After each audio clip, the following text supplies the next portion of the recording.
አልደፍርም ብሏል እንደዚህ ሲትኮም ላይ ግን የኔ ልጅ ጠልፎ በመድፈሩ ያው ቤቱ ድረስ ሄጄ አክተሮች እንደናንሽ የኔ ልጅ ቆንጆ ናት እንዳውም ሌላ ቆንጆ ሀብታም ሰው ልድርላት ነበር የኔ አባት ይነካዋል በብዙ ነገር ብዙ ጊዜ እናቶች ትዳር ላይ ገብተው ወይ ሲያሰምሩ ወይ ሲያበላሹ እንመለከታለን ብዙ ጊዜ ግን ዋናው ነጥብ እነሱ ጣልቃ እንዲገቡ ያረጋቸው መጀመሪያ ፍቃድ አለመጠየቁ እውቅና ማጣታቸው ነው እንደሰው ትናደጃለሽ እንዴ ምንድነው እሱ ምናምን ትያለሽና ወይ አባቶቹ ይቱና ደግሞ እናቶቹ መከራ ያበሉ ይሆን አናቀ ጋብቻዎች የቤተሰብ እውቅና ቢኖራቸው የተሻለ ነገር መሆኑን የሚያሳይ ነገር ይመስለኛል በሀገራችን ወግና ባህል በጣም ከመኮራባቸው ነገሮች አንዱ ሽምግልና ነው ያው ከርቀት ነበር ማቃቸው ሁለቱም በቃ አንድ ጋር እንደነሱ ትልቅ ሆኜ አድጌ እንደ ድራማ መስራት እመኝ ነበር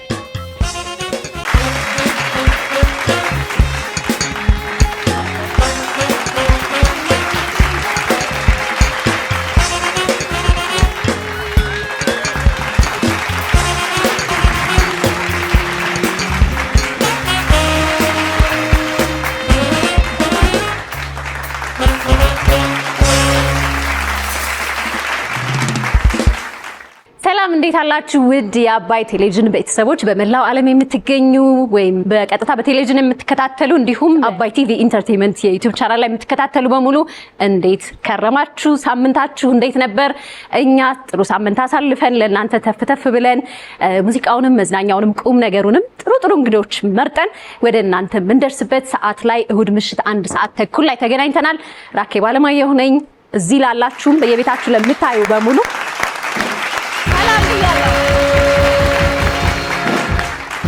እንደተለመደው ሀገራዊ ሴቶች ኢትዮጵያዊ ወጎች ጥሩ እንግዶች ሙዚቃ ሁሉም ነገር አለ በአባይ ቴሌቪዥን እናንተ የሚጠበቅባችሁ መከታተል ብቻ ነው እንዲህ ያሳመረችኝ ደግሞ የሺ ጥበብ ቢኤምኤ ፕላዛ ገርጂ 3ኛ ላይ 303 ላይ ታገኙታላችሁ ዛሬ እኔ ራሴ በጣም ደስ ያለኝ በጣም እንዳማረብኝ እየተሰማኝ ነው እመሪ በልባችሁ ሳምንታችሁን ዩኒቲ ባንድ እዚህ አለ ከነሱም ጋር ቆይታ እናደርጋለን በጥሩ ሙዚቃ እንጀምራለን በግሩም ሙዚቃ እንጨርሳለን ምርጥ ድምጽ ያለው ድምጻዊ ነው ይዤላችሁ የመጣሁት አብራችሁኝ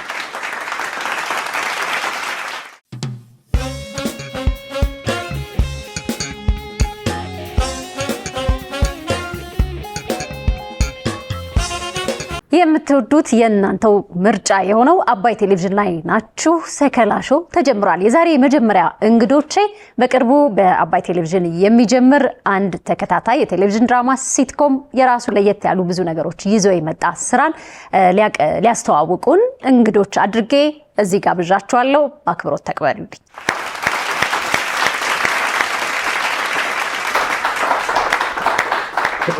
ካንዳን በጣችሁ እንዴት ሰላም ነው እንዴት አለሽ ራኪያ ሰላም አለሽ አረፈን ጭብጥ ደስ ይላል አይ ሲሪየስ ጭብጥ እንደዚህ እንደውም እንደዚህ የቢዝነስ ጭብጥ በደንብ መተቃቀፍ አሁን ነበር እስኪ ይነርብሻል ስትገቢ ንርብ ያደርግሻልና ይሄው እንደማይታወቅ ታዲያ ሰላም እንደምን አለሽ እዚህ ተገናኛለን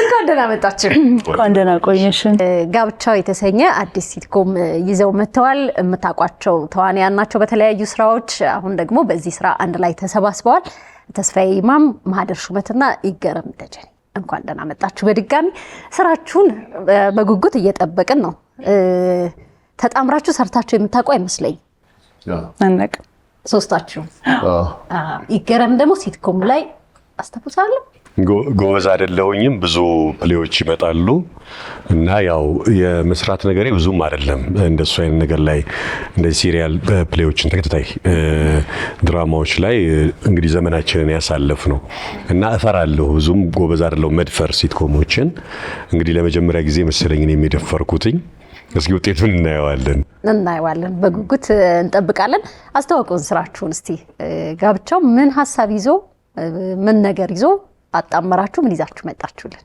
እሺ እንግዲህ ይሄ ባለትዳሮች ላይ የሚያጠነጥን ድራማ ነው ቤተሰቦቻቸው ሳይፈቅዱላቸው የተጋቡ ግን ደግሞ ከቤተሰቦቻቸው ጋር መታረቅ ፈልገው አባቶቻቸው ቤት ውስጥ መተዋል እና በሁለት አባቶች መሃል ደግሞ ያው እኔ እበልጣለሁ ለኔ ልጅ አትመጥንም አይመጥንም የሚል ፍጭት አለው።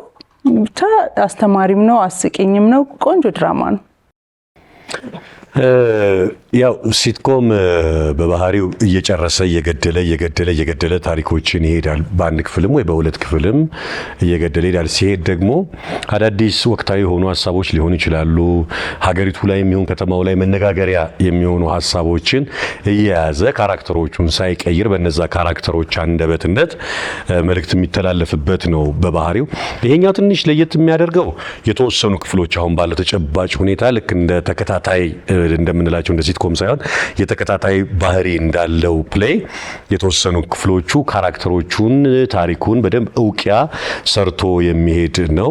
እንደ ካራክተር ሀብታሙና ማርታ የሚባሉ ባልና ሚስቶች አሉ። ሚስትየው የትዳር አማካሪ፣ ባልየው ደግሞ አሁን በዘመኑ አጠራር ይሄ ሞቲቬሽናል ስፒከር ወይ ደግሞ አንቂ የምንለው አይነት ነው። በዚህ በኩል የወንድየው አባት እንደ ባላባት የሚያደርጋቸው ናቸው። በወዲኛው በእሷ በኩል ደግሞ ያሉ አባት ኃይለኛ እኔ ነኝ ያለ ብለው የሚያስቡ ናቸውና በቤተሰቡ ውስጥ መካከል ፉክክሩ፣ ክርክሩ እንዳልኩሽ ደግሞ ይሄ ማህበራዊ ህይወታችን ላይ የሚነሱ አሁን ትኩረት የተሰጣቸው ሀሳቦችን ይዞ እንግዲህ እየተፋጨ ይቀጥላል ማለት ነው። ተስፍሽ ልምድም አለ ሲትኮም ላይ አሁንም እየታየ ያለ ስራ አለህና ወደዚህኛው ስትመጣ እንዴት ነበረ? እዚህ ላይ ያገኘኸው ገጸ ባህሪ ያየኸው ልዩነት? አሁን ቀደም ሲል የሚገረም እንዳለው የተለያየ አይነት የሲትኮም አይነት ሀሳብ ዘውግ ኖሮት ግን ወቅታዊ ጉዳዮችንም የሚያነሳ ተያይዞም ደግሞ የሚሄድ ታሪክ ተከታታይነትም ያለው ቅርጹም ላይ የት ለማድረግ የተሞከረ ነገር አለና እንዴት አገኘኸው? እኔ ያው መጀመሪያም ስክሪፕቱን ሲሰጡኝ ወድጄው ነው እንትን ያልኩት። ይጌ ቅድም እንዳለው አልደፍርም ብሏል እንደዚህ ሲትኮም ላይ ግን የኔ ልጅ ጠልፎ በመድፈሩ ያው ቤቱ ድረስ ሄጄ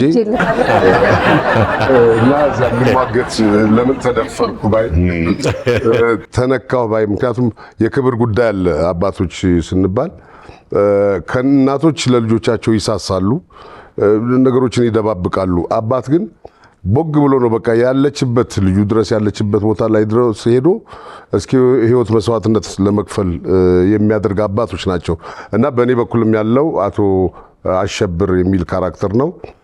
አቶ አሸብር እንግዲህ ለምን ተነካው አንድ ልጄን እንዴት በነገሩ ላይ ዘሩን በናም በማጥናት እንዴት እንደዚህ ተራ ሰው ይደፍራል ልጅን በሚል አይነት ሁኔታ ላይ ሙግት የሚገጥሙ ናቸው እና እኔ እንደተረዳሁት ቅድምም እንዳልኩት ይበሳጫሉ፣ ይናደዳሉ።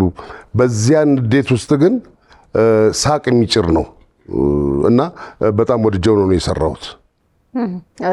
በዛው እዚህ ያልተገኙትን እንግዲህ ደራሲ ዳይሬክተር እና አስተዋውቋቸውስ አክተሮች ደህና ነሽ? ገና ውጪ እያለን እያለች ነበረ። እኔ መሀላችሁ ሆናለሁ እናንተ ተክ አድርጉት። እኔ ብዙ ማውራት እንትን የለኝም። ጀስት ስራውን ወድጄ ስለሰራሁት መገኘት ካለብኝ እንደ ካራክተር እንደ ቅመም ሴት ልጅ ብትገኝበት በጎ ነው ከሚለው ሀሳብ እንደ ማጣፈጫ እንግዲህ ተወዳጇ ተዋናይት ህሊና ሲሳይ አለችበት።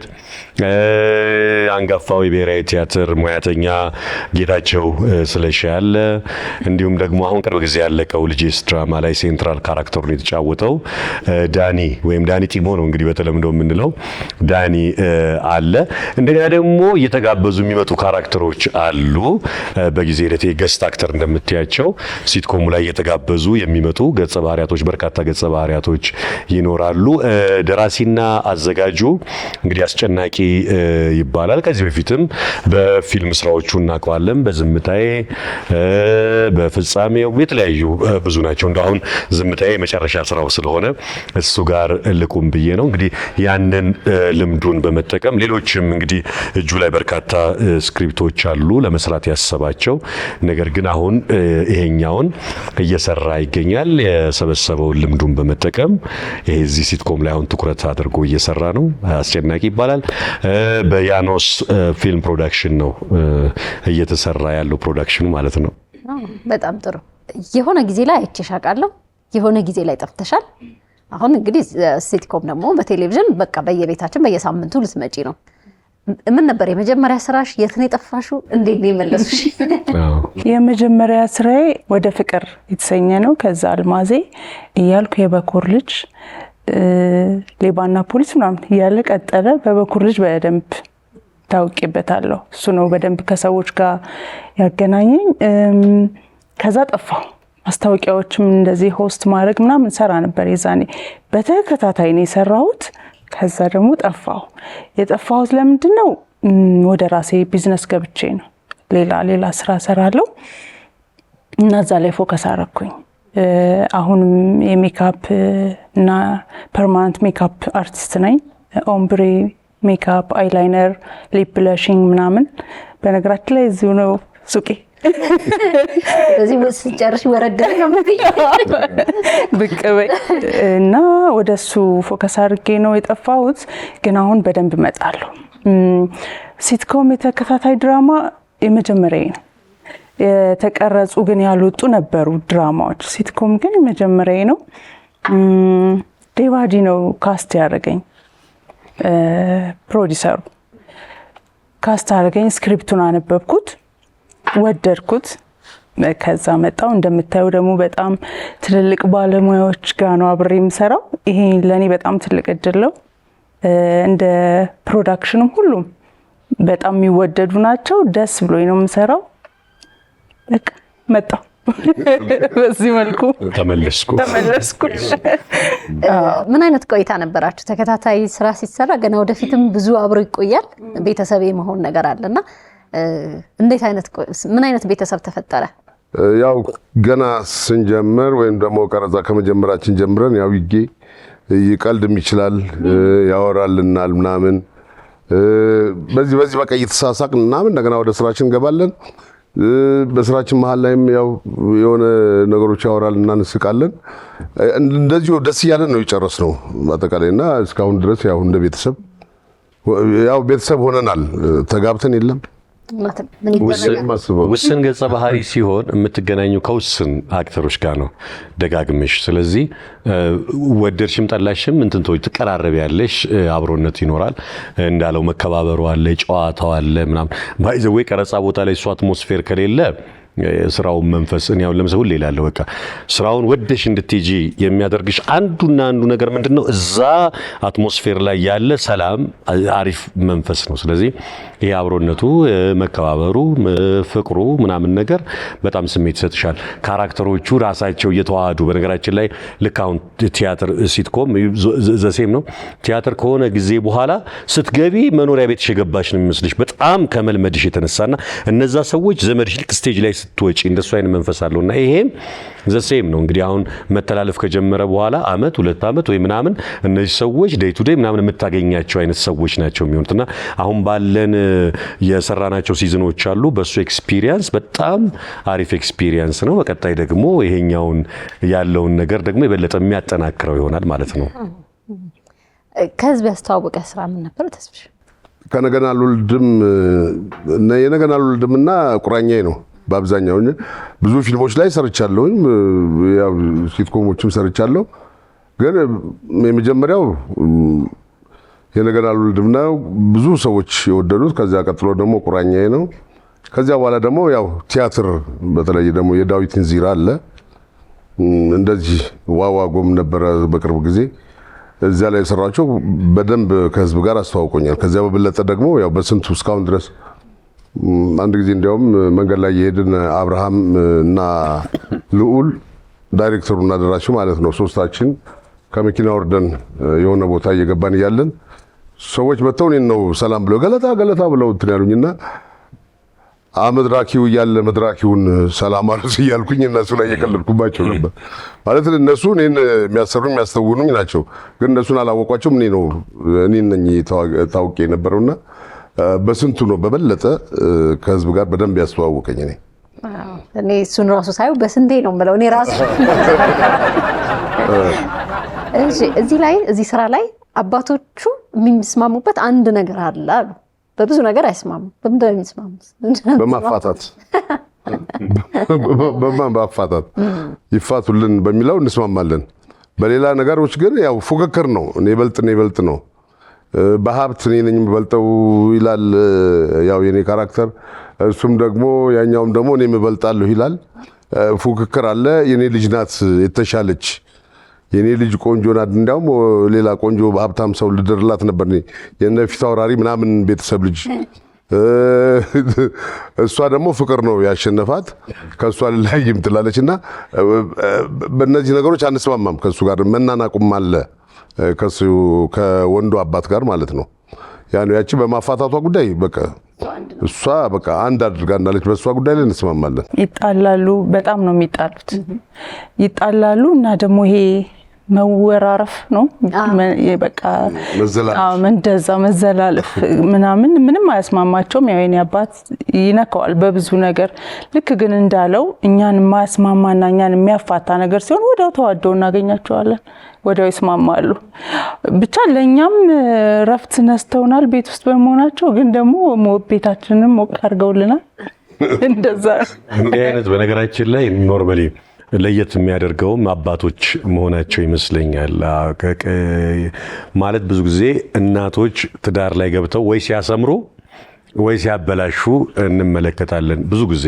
እነዚህኞቹ ደግሞ በቃ የሲትኮም መጀመሪያ ላይ መተው የእናቶቹን ሚና ወስደው ማለት እንደ ባህሪያቸው አባቶች እንደ ይሄ የክብር ጥያቄ የማንነት ጥያቄ ምናምን እሱን ይዘው መተው የሚያደርጉት ማለት እነዚህ ሰዎች ትዳር ይዘው ቤት ምናምን ብለው አቋቁመው ምናምን ኦልሬዲ እየኖሩ ነው እና ሁለቱ እጃቸውን አጣምረው እነሱ ቁጭ ብለው እንዴት እንደሚለያዩ ካርታ ይሰራሉና ሌላ ዓለም ላይ ናቸው። ስቶሪው ላይ ማለት ስቶሪው መንገር እንዳይሆን ስቶሪው ላይ እነዚህ ሰዎች የማይለያዩበት ምናምን ደረጃ ላይ ነው ያሉት እና ቁጭ ብለው ያዳምጣሉ ማለት በትዳርሽ ላይ በነገራችን ላይ የእውነትም ይሄ በባለትዳሮች መካከል የቤተሰብ ጣልቃ ገብነት በበጎም በመጥፎም በጣም አለና የእውነትም የምንታዘበው ከተማው ላይም እንደ ሀገርም የትኛውም ዓለም ላይ ያለ ነው። የወንድ ቤተሰብ ወንድ ሁልጊዜ የተጎዳ ይመስለዋል፣ ወንድን ለመጥቀም ይፈልጋል። የሴት ቤተሰብ ደግሞ ልጁን ካለው ስሜት አንጻር ለምሳሌ አትመጥነውም፣ አትሆነውም፣ አይሆናትም፣ አትሆነውም ምናምን ተብሎ የሚሰሩ ሂሳቦች አሉና እሱ ቤታችንን ይበጠብጣል። ያቺ ሂሳቤ በጣም በተዋዛችና ቆንጆ በሆነ ኮሜዲ መልክ መታለች። እስቲ አስቢው ጭንቀቱን፣ ህመሙን የሆነ ጠባብ ክፍል ውስጥ ባለ ሁለት መኝታ ወይ ምናምን ክፍል ውስጥ ድንገት ሁለት አባት መጥተው በቃ እንሄድም ሲሉሽ እንዴት ከባድ ሊሆን እንደሚችል የባለ ትዳሮቹን ጭንቀትና ህመም ተመልከቹ። የነሱ ግድ የለሽነት በቃ ዋናው ዓላማቸው ምንድነው? ቅድም እንዳለው የሆነ ነገር አድርገው መመለስ አለቀ። መቀባር ነው። በጣም የወደድኩት ትልቁ ነገር በባህላችን ያው ቤተሰብ አሁን ላይ ከተማ ላይ ተለምዷል። እንዲህ አይነት ነገር እንዲህ አይነት ጋብቻዎች ቤተሰብ ሳያውቅ ሳይፈቅድ የሚደረግ ነገርን አውግዞ ነው የሚጀምረው። ማፋታታቸውን መጥፎ ነገር ቢመስል እንኳን ግን ዋናው ነጥብ እነሱ ጣልቃ እንዲገቡ ያደረጋቸው መጀመሪያ ፍቃድ አለመጠየቁ እውቅና ማጣታቸው ነው። ቢፈቀድ እኮ ይሄ አይመጣም ነበረ። እኔ አሁን የሚያጓጓኝ ምን ያህል ጊዜ እየተጣሉ እንደሚሄዱ ነው። እሱ እንደንተም ብቻ እንደ ተዋናይ ራሱ ማለት ነው። እንዴ እነዚህ ሰዎች ምናምን ትያለሽ ክፍሉ እየሄደ ምናምን እንትን ሲል እንዴ መቼ ነው ከነዚህ ሰዎች ጋር ሶልቭ አድርገን ምናምን የምትይው? በእርግጥ ባህሪው ሲትኮም ይሄኛውን ችግር ስትፈቺ ሌላ ችግር ይመጣል፣ ያኛውን ችግር ስትፈቺ ሌላ ችግር ይመጣል። ግን ይሄ አሁን ከነዚህ ሰዎች ጋር ያለን ችግር መቼ ነው? እንደ ሰው ነው ከካራክተር ተወጪና እንደ ሰው ትናደጃለሽ። እንዴ ምንድነው እሱ ምናምን ትያለሽና አም ሹር ግን እንትን እያለ ይላል። አላውቅም ደግሞ ወይ አባቶቹ የቱና ደግሞ እናቶቹ መከራ ያበሉ ይሆን አናቀ ማስበው እናንተ ደግሞ ተጣልታችሁ እረፉ ብለው የሚገጽጹበት ቀን ሊመጣ ሁላ ይችላል። እርስ በርስ ሁለታችሁ ባይዘው ይቆል እኮ እንደሱ አሁን እዚህ ሲትኮም ላይ እንደዚህ ቁጭ ብለው እንደሚያወሩ ደግሞ አይደለም። አሁን ለምሳሌ በአባትና በሁለቱ አባት እሰጣ ገባ ውስጥ እኮ በነገራችን ላይ አንዳንድ ይሳባሉ። ታውቂያለሽ ሚስት አባዬ ልክ ነው እንዴ ምናምን ትላለች። ይጣላሉ እኮ እነዚህ ሴቭ ለማድረግ አባቶቻቸውን ምናምን በጋራ ሆነው የሚታገሉ ብቻ አይደሉም። አንዳንዴ ታዩ እንዴ አባቴ ልክ ነው እንዴ ምናምን ትላለች። እሱም አባቱን ይሰማና ከዛ ደግሞ ፋይት ያረጉና ምናምን ደግሞ መውጫ ሲያጡ ደግሞ እንደገና ለሁለት ይሆኑና ደግሞ አባቶቻቸውን ዲፌንድ ማድረግ ይጀምራሉ። ትዳርንም የሚያድነው ይመስለኛል በነገራችን ላይ የሁለቱ ሰዎች ዘግቶ ለእናት ለአባት ለቤተሰብ ያላቸውን ክብር እንዳለ ሆኖ ትዳራቸውን እቺ በአንድ ጣራ የሚኖሩትን ህይወት ራሳቸው ሴኪዩር ሲያረጉት ነው። ከሰጡ አሳልፈው ከሰጡ ልክ አሁን እንዳልኩሽ ነው። አባዬ ካለች አለቅ እሱም ካለ እንደዚህ እነዚህ ወሰድ መለስ ያደርጋቸዋል እንጂ ካራክተሮቹ ማለት ነውና በጣም ደስ ይላል። በአጠቃላይ እኔ እንትኑ ላይ እንዳየሁት ጋብቻው መቼም ይሁን የሚደረጉ ጋብቻዎች የቤተሰብ ዕውቅና ቢኖራቸው የተሻለ ነገር መሆኑን የሚያሳይ ነገር ይመስለኛል። እንደዚያ ምክንያቱም ዝም ብለው ተዋደናል ብለው ሄደው ተገፋፍተው የሆነ ነገር ቢሆኑ ኃላፊነቱን ሊወስድላቸው የሚችል ሰው ማን ነው? ገባይ ቤተሰብም አያውቅም ምንም ዘመድም የለምና ብዙ መገፋፋቶች የሚፈጠሩት በእንዲህ አይነት ጉዳይ ነው። ተስፍሽ ምክር ነው ወይስ ከፕሌውን ነው? ፕሌው ራሱ ይሄን ነገር ፕሌውማ እንደሱ እንዳትል። አይ አባቶቹማ እነዚህ ክርር ያሉ መራራ ከራራ ይኸውልሽ ያለው ሐሳብ ትክክል ነው። እኔ ባይዘዌ በሀገራችን ወግና ባህል በጣም ከመኮራባቸው ነገሮች አንዱ ሽምግልና ነው። አይኖ ዛሬ ላይ እንደ ድሮ አይደለም። ድሮ እናት አባቶቻችን እቺ ሴት ትሆናለች ታስፈልግሃለች ተብሎ ተመርጦ ያገባት ሚስት ነች 50 60 70 ዓመት ኖረው ምናምን ያሳለፉት።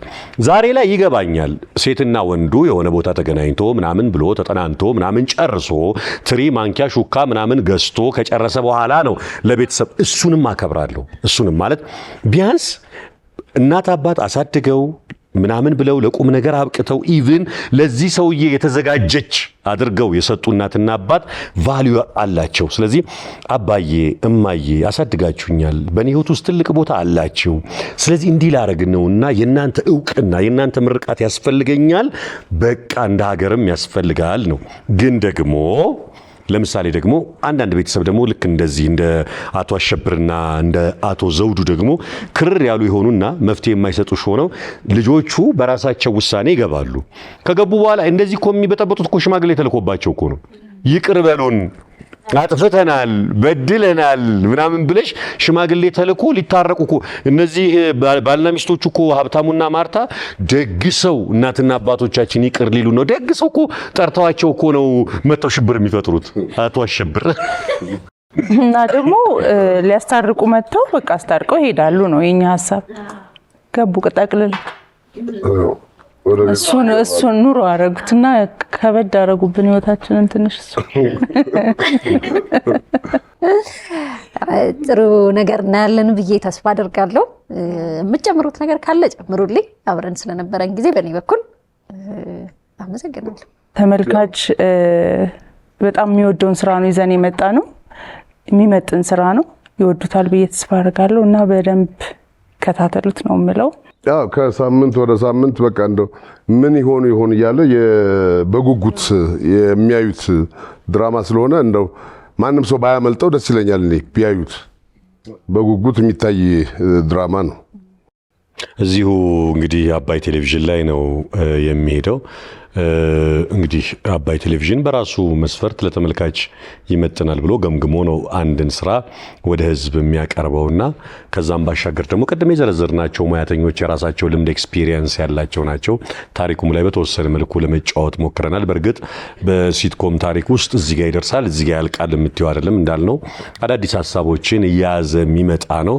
ሰው የሚወዳቸው ዕለት ዕለት ትኩስ የሆኑ መረጃዎችን ይሄኛውም ካራክተሩ በሙያው እንደ ሙያው አዳዲስ የሆኑ ሀሳቦችን እሷም እንደ ሙያዋ አዳዲስ የሆኑ ሌሎችም ካራክተሮች ያንን እያያዙ የሚመጡበት ሳንሰለች የምንመለከተው ፕሌይ ነው። ማስታወቂያው ያው በአባይ ቴሌቪዥን ላይ መተላለፍ ጀምሯል። በትክክለኛ ቀኑ ሲወሰን ቀኑን ጨምሮ የምንናገር ይሆናል። እንግዲህ ከሚተላለፍበት ቀን ጀምሮ ተመልካቹ እንዲያይ ከወዲሁ ለመጋበዝ እንወዳለን። ያው ይጌጋም ከዚህ በፊት ተገናኝተን አናውቅም። ያው እድሜን እንግዲህ በብዛት ፊልሙ ላይና ቲያትሩ ላይ ድራማው ላይ ነው። በዚህ ስራ ይገረም ጋር ላገናኘኝ አምላክና ያው ለዳይሬክተሩም ከማሂም ጋር ማይን እዚህ ድራማ ላይ ነው በደንብ ያወቅኳት። ያው ከርቀት ነበር ማቃቸው ሁለቱም። በቃ አንድ ቀን እንደነሱ ትልቅ ሆኜ አድጌ እንደ ድራማ መስራት እመኝ ነበረ። ስለዚህ የልጅ እሺ ያው ልጅነት ህልሜ ለምስጋና ጀምሮ በአሽሙር ጨረሰ። በደንብ ነው የማመሰግነው። ከምር በቃ አብሬያቸው በመስራቴ ደስተኛ ነኝ። እኔ ብዙ ሰዎች ጋር ሰርቻለሁ፣ ግን ይገርምና ማይ ጋር ተገናኝተን አናውቅም ነበር እና ይሄው ነው። በጣም እናመሰግናለን። ፕሮዲውሰሮቹ ቢኖሩና ቢናገሩ ጥሩ ነበረ። እንደ ፕሮዲውሰሮቹ አፍ ለመሆን ያክል አባይ ቴሌቪዥን ቅድም ብየዋለው ይሄንን ስራ አክሴፕት አድርጎ ለማህበረሰቡ መድረስ አለበት ብሎ ኃላፊነት ስለወሰደ እንዲሁም ደግሞ ራከብዬ እዚህ ሰከላ ሾው ላይ ደግሞ ይሄንን ሐሳብ ለማስተጋባት ስለተገናኘን ከልብ እናመሰግናለን። አባይ ቴሌቪዥንም አንቺንም እንደ ሰከላ ሾው ከልብ እናመሰግናለን። ፕሮዲውሰሮቹ ቢኖሩ የሚሉትን ነው ቋው ራሲና ዳይሬክተሩ ነው ስለ ብዬ ነው ያከራው። በጣም እናመሰግናለን። በጣም እናመሰግናለን። እኔም አመሰግናለሁ እንግዶቼ ስለነበራችሁ። ይገም ወደ ቲቪ መጣሃል፣ የቴሌቪዥን ፕሮግራም አቅራቢ ነህ፣ ወደ ሲትኮም ገብተሃልና ከመጣህበት በደንብ እየሰፋ ብዙ ነገር ላይ ስላለ ደስ ይለኛል። ቴንክ ዩ አድናቂም እንደምሆን ይመጣል። ቴንክ ዩ ወድሻለሁ።